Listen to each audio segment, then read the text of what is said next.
Welcome into another exciting edition of Locked On 76ers. He's Keith Pompey, your 76ers beat writer. I'm Marc Farzetta. I've been talking Philly sports with you for damn near 20 years now. And Keith, I think yesterday we inspired some optimism about Joel Embiid, but what does that mean for his partner, Paul George? Talk about all that and more in this edition of Locked On 76ers.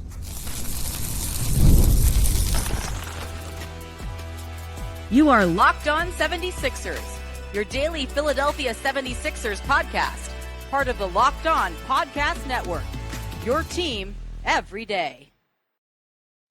And we do thank you for making Locked On 76ers your first listen every day, part of the Locked On Podcast Network, your team every day. This particular episode is brought to you by FanDuel. Right now, new customers can bet just $5, and if your bet wins, you'll get $300 in bonus bets to use across the FanDuel app. So head to FanDuel.com right now to get started and download the FanDuel app today. Keith, I thought we inspired some optimism. I mean, Joel Embiid is at practice, he's at scrimmage, he's running around. We see the evolution over the last month of him working out against a coach and then running around scrimmage, dunking, jump shots, wears the little elastic brace on the knee, but nothing crazy, nothing over dramatic. He's dishing, he's facilitating, good vibes and all. Do the good vibes at all continue for Paul George? Because I think over the course of our conversations over the last couple of weeks in particular, Paul George has kind of almost become the odd man, not forgotten by any means, but with talking about Tyrese Maxey and VJ Edgecombe and, going to Abu Dhabi holding Falcons, we've barely talked about Paul George. Has anything moved, Keith, from what you're hearing when it comes to the status of Paul George for the opener?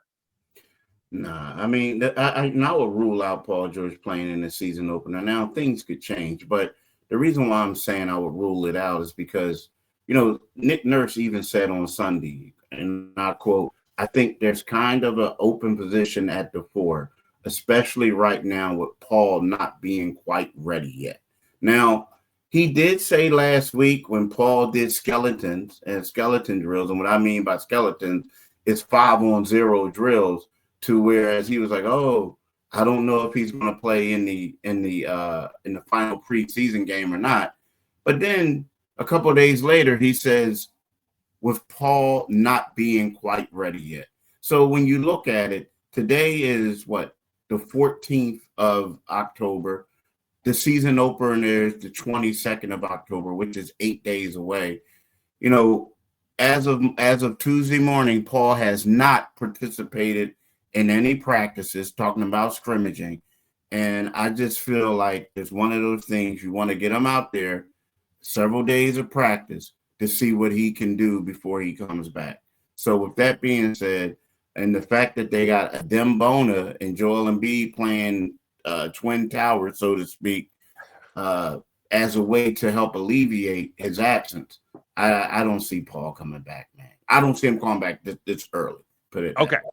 All right, so let's jump to another, I guess you could call it extreme, but I know a lot of Sixers fans are haunted by the idea of, he's not there yet. He's not quite ready yet. And that doesn't mean quite. When I hear quite ready and not quite ready yet, Keith, I think, all right, not the opener, but maybe the following week. But with the Sixers, it's like he's not quite ready yet, and then we see him play for the first time in February. Do you see this as being something that's going to linger with Paul George, or do you think he's going to play in the first couple of weeks of the season? I can see him playing in the first couple. I wouldn't be surprised, and again, I wouldn't be surprised if the first 4 or 5 games Paul George doesn't play. Maybe he'll come back in early November or something like that. Again, they're not saying anything, which in itself is a little disappointing. And I understand why they're not saying anything, because if we give him a timeline, and let's just say if he doesn't reach it, then all of a sudden people are like, oh my gosh, look at Paul George. They got him and he's injured, right? But but we're talking about the first 2 weeks where, the first 5 games, they play on the 22nd. They play home on the 25th and the 27th.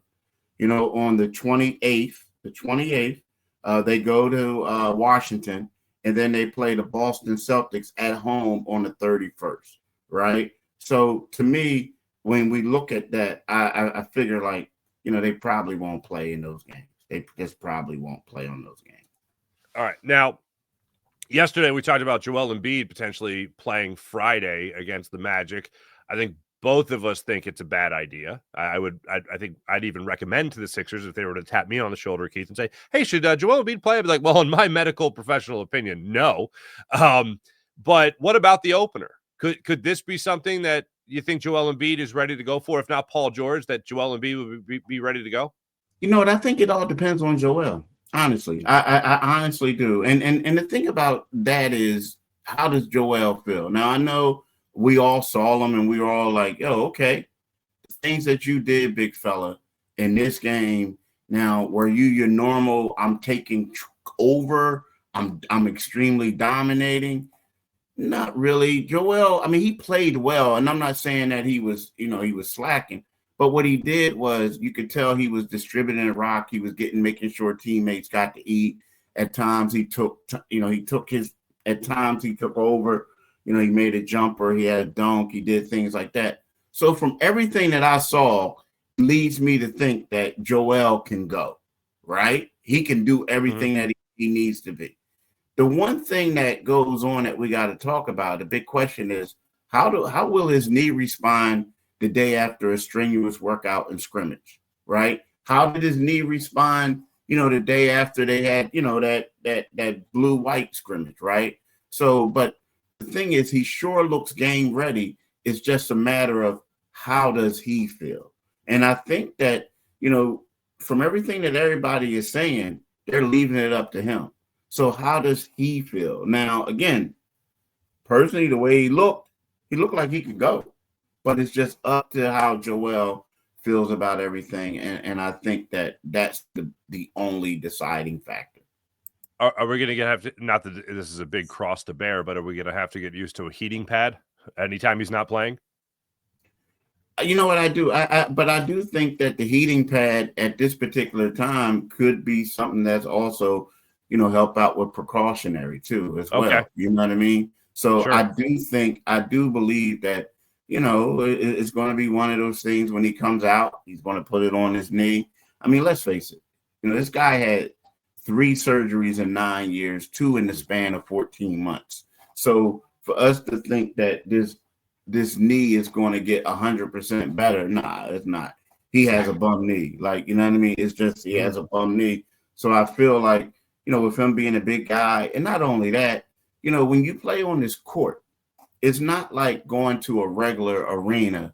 We got to understand, you got ice underneath the arena. So it's kind of cold down there. So with that being said, I think that, it's going to be one of the things we got to get used to, at least for the short time being, seeing Joel come off and put that heating pad on his knee.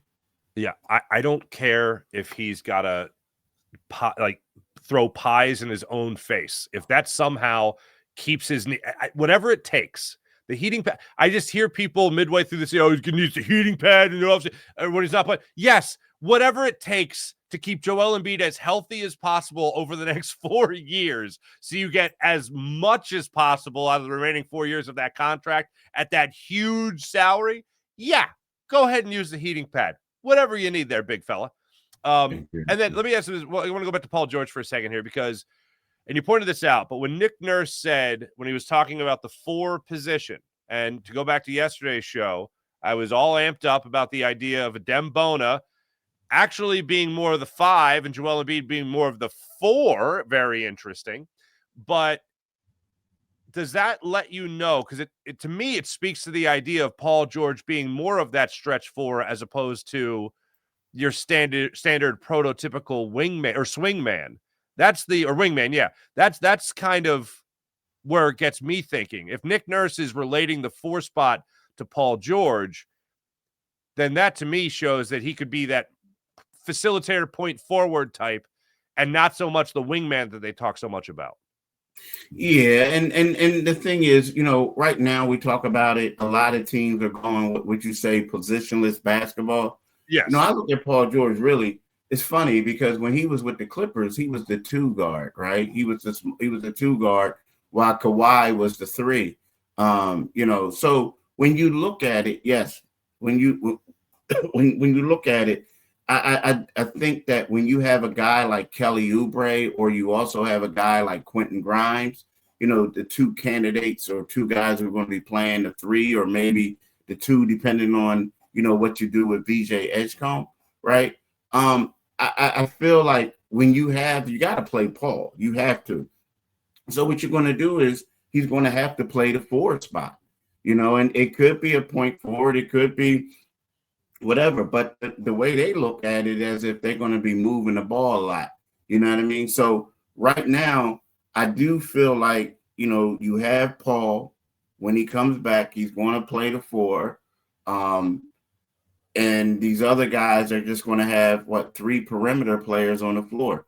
Is either going to be Kelly Oubre, VJ Edgecombe, Tyrese Maxey, or if you take Kelly Oubre out, it's going to be Quentin Grimes, right? It's going to be Quentin Grimes. I'm just getting the vibe, because I know we've talked about this a bunch, but talking about the three guards and all that. This is going to be a fun team in transition, it feels like. Do you get that same kind of vibe? Yeah, it is. I mean, we'll see when the live bullets come and see how, effective it is. You know what I mean? I don't mean right it's going now, to lead to it. it's like, it's kind of that. Now, here's the one thing that I will say. The one guy that I like a lot what he brings, and I get it. I like Dom Barlow, because when you have him out there, you know what? You got one dude that is just going to do all the dirty work, right? We talked about it before. Marc Ivoroni. That's a role that he can have, right? I mean, let's be honest. That's that. But, I do feel like if you have to go, as good as impactful as he's been this preseason, when you look at what Paul George and how much money he's making and all this other stuff, and he's supposed to be one of your big threes, you got to start him. You have to start him. Now, do you want to start him at the three? That's the question, right? That's the question right there. Do you want from the three? But right now, with him being out, and based off of what Nick Nurse said, you have to envision that, they're going to have a three-guard lineup, Paul George at the four, and then Joel at the five. That's what I'm envisioning. Fair enough. When we come back, I want to talk about a little bit about the practice schedule of the Philadelphia 76ers, especially they're going to be practicing in the about the noon hour today. So we'll break that down as to what our expectations are. We'll talk about that and more when we return. This is Locked On 76ers and the Locked On 76ers YouTube channel. And right now, let me tell you about FanDuel. NFL season is here, and FanDuel has an offer that you don't want to miss. Right now, new customers can bet just $5. That's right, just $5. And get $300 in bonus bets if you win. You pick a bet for new customers. Put down $5, and if it hits, you'll unlock $300 in bonus bets to use across the FanDuel app. You could actually have a great time with FanDuel. We talk about over rushing yards, under rushing yards for Saquon Barkley, over passing yards for Jalen Hurts, anytime touchdown, Jalen Hurts, anytime rushing touchdown, Jalen Hurts. FanDuel has you covered with that. I love using FanDuel because there's so many different ways to play. You can build parlays. You can try player props. You can even follow live lines as all the action unfolds in front of you.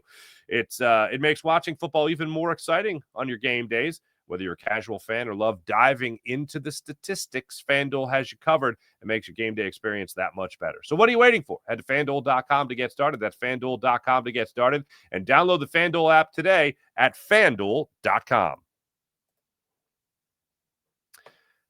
And how about Monarch Money? Most people can't name all their financial accounts or even what they're worth. What are you doing, people? Whether it's a 401k, whether it's properties, whether it's your investments, Monarch Money comes in to help you keep track of it all. It's easy to use interface on your laptop or phone, helps walk you through everything. Monarch is built for people with busy lives, and if you've put off organizing your finances, Monarch is here for you. Monarch does the heavy lifting for you. You can link all your accounts in minutes. You can see clear data visuals and smart characterization of your spending, and finally feel in control of your money without ever touching a spreadsheet.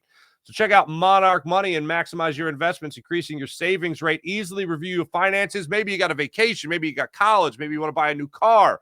Monarch Money can help set you up with all of that so you can keep track of your finances. Use promo code LOCKEDONNBA at monarchmoney.com. That's promo code LOCKEDONNBA at monarchmoney.com for half off your first year. That's 50% off your first year at monarchmoney.com with promo code LOCKEDONNBA. So what are we to expect today, Keith, from the 76ers in practice? We talked about Paul George still not doing much. Joel Embiid, has he recovered enough from the blue-white game where he'll be a participant today? Quentin Grimes, another step forward. What do you expect to see from the Sixers today?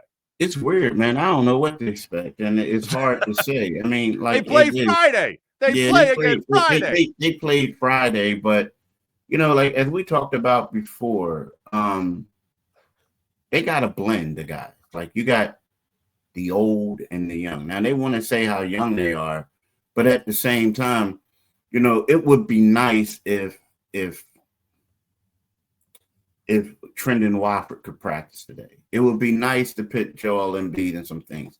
The one thing that people need to realize about Joel is the fact that he practiced or he played in the blue-white scrimmage is a plus. Because in the past, there was times where he didn't really play or he just went through it. And then also, because of his knees, he wasn't, as much as they said he practiced, he really didn't practice. Like, he would do certain things, but he wasn't out there scrimmaging and stuff like that. So the fact that he's doing that, it looks like that Joel Embiid is ahead of what he used to be, right? Then you have other guys like again, Trendon Watford. You would love to have him out there, but you want to be 100% careful when he has that hamstring, right? Yeah. So if he does practice today, that's a bonus. That's a plus. That's great, right? But outside of that, I think that when you have a team like the 76ers, again, you want to get VJ Edgecombe out there. You want to get Maxey. Well, Maxey wants to be out there. And say you want to get him out there. He wants to be out there. But when you have a team like them and their success is so predicated on being healthy, you got to be 100% careful with these guys, right? You just have to be. You have to be. If I'm them, to me, another thing that they have to do is basically, continuing to get Quentin Grimes back up to speed. Like they're doing a different offense. You want to get him as many reps as you possibly can.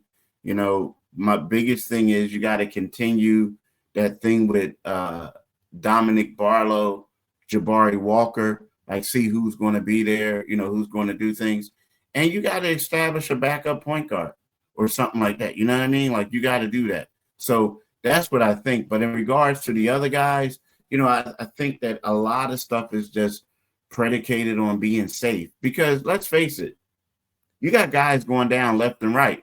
VJ Edgecombe went down last week. So it's kind of like you just have to be careful. Mm-hmm.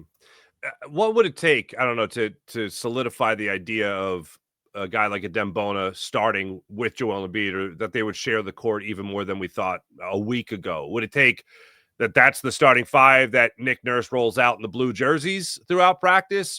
What would you need to see for fans to really draw the expectation for the season opener that it might be Bona and Embiid on the floor at the same time? That's a great question. I like after seeing how successful it looked. Now again, they were going up against the backups or like, Andre Drummond and Jabari Walker, right? And no offense against those two, but that's completely different of going up against Karl Anthony Towns and Mitchell Robinson, right? Right. So the thing is, I think that I've seen enough with it. Like I see that it's really impactful because, the thing is, Joel Embiid does draw attention. You know that he can shoot the ball. So with that being said, Adem Bona, and he's a high percentage shooter, he's going to get a lot of scoring opportunities, a lot. And when we look at him, you say to yourself, well, who's better around the rim? Adem Bona or Dominic Barlow right now? Mm-hmm. You have to say Adem Bona. I think the only question mark that you have is at this particular time with that is Adem Bona can't stay out of early foul trouble, right? So if Adem Bona picks up 2 early fouls, that means everything is out of whack, because now you got to go to Andre Drummond early when Joel Embiid comes out. So then you go to Drummond, Embiid, depending on how many minutes you want to play him, then all of a sudden you're at like in a bind because your backup center is on the bench with 2 fouls, and then and Embiid is on a minutes restriction. I'm just assuming he may be, and then all of a sudden we got to go heavy minutes with Drum. And is Drum at this stage of his career deserving of that, or is he up to the task? So that, I think that's the only thing that you have to think about.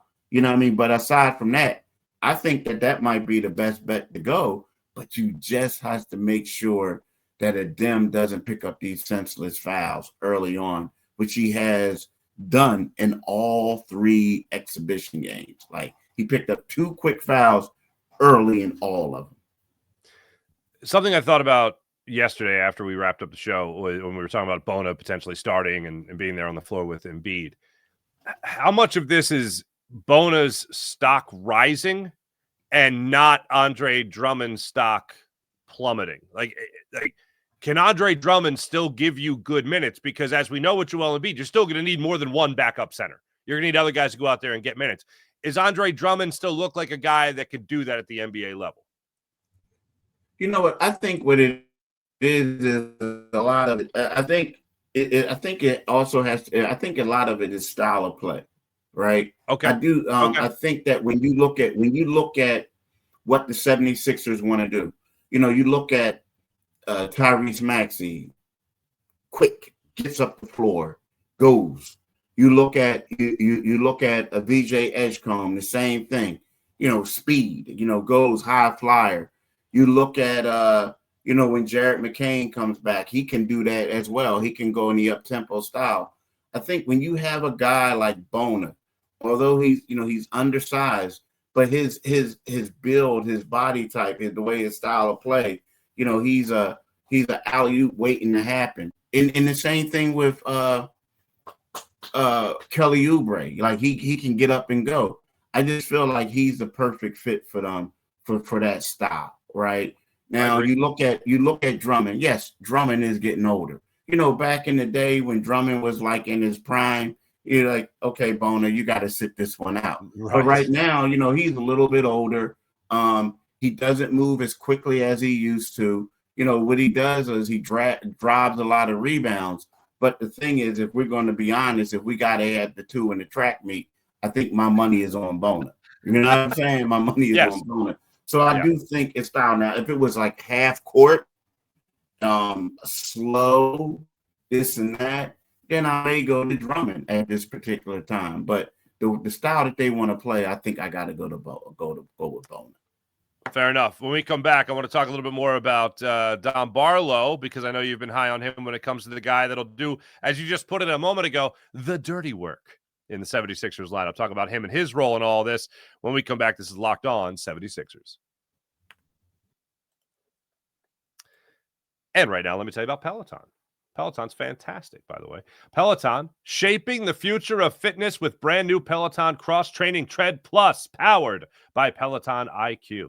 It's their most advanced equipment yet, designed to give you real-time guidance and endless ways to move, whether you're running, lifting, or cross-training with your favorite instructors. This is training reimagined. Peloton is built for breakthroughs with tools that help you plan, stay motivated, and reach peak performance. I love how Peloton IQ system offers real-time strength coaching. It actually tracks your reps, suggests the right weights, and corrects your form, making every rep safer and smarter. And the personalized class recommendations keep you engaged. You get workouts tailored to your vibe and energy level each and every week. And the swivel screen is a game changer. You could go from running on the Tread Plus to strength training without ever missing a beat. So let yourself run, lift, flex, and push forward. Explore the new Peloton Cross-Training Tread Plus today at onepeloton.com. That's onepeloton.com.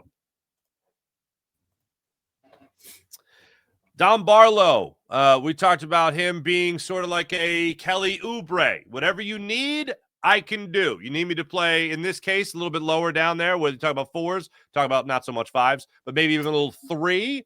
Dom Barlow's versatility has been on display so far in the preseason and in a little bit in the summer league that we got to see him play in. How much, talk about stock of Barlow or of Bona and Drummond. How about the stock of Dom Barlow over the last couple of weeks, Keith? You know, I like him a lot, man. I really do. You know, he's a guy that, we talked about it beforehand.